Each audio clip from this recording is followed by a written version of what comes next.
enemy. I am speaking, of course, of Canada. That's right, Canada. Donald Trump sent a missive to Canada today. It was a lot like this.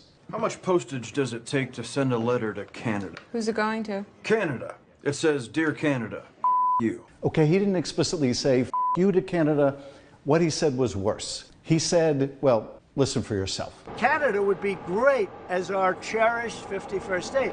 You wouldn't have to worry about borders. You wouldn't have to worry about anything. That's right. He said that Canada should become our cherished 51st state, which is not exactly like saying you, but a lot worse. Why pick a fight with Canada? And of course, it wasn't just today, this fixation Donald Trump has with Canada being the 51st state.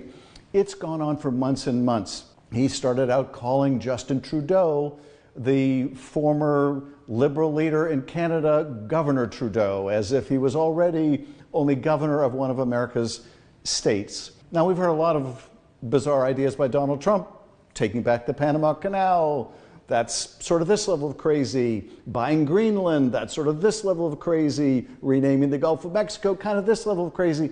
But Canada, being the 51st state, is a whole nother level of crazy. And I can also tell you, and I used AI for this calculation because it was so complex, the chances of Canada becoming the 51st state are less than zero. It's not going to happen. Why pick a fight with Canada? Canada. It's the kind of mentality you see in this film, Canadian Bacon. Canada, known for ages as a polite and clean country, has, under a socialist majority, undertaken a massive military buildup on its border with the United States. I don't like Canada. It's freezing cold. Canada owns more of the U.S. than any other country. The Canadians, they walk among us. So how are we picking this fight with Canada? And why are we picking this fight? In terms of the how, we've been picking it over tariffs. So in January, the president imposed tariffs on Canada, along with Mexico and China. And then he took the tariffs down, and then he put new tariffs on, and then he took those tariffs down, and then he reversed tariffs on automobiles, and then he put more tariffs on steel and aluminum. I can't keep track, and I'm not sure the Canadians can keep track of what tariffs are on or off at this moment, but nevertheless, it is destroying commerce. It is bringing down our markets as well as those in Canada and in Mexico and elsewhere. It is needless and it is pointless and it is destructive, and it has reached the point where Canada's new Prime Minister, Mark Carney, said this about America. I know that these are dark days. Dark days brought on by a country we can no longer trust. That's right. Canada said America is a country we can no longer trust. That is coming from Canada, one of our strongest allies. Canada, that had troops fighting side by side with us in Afghanistan and elsewhere. Canada, one of our closest friends and allies in the world.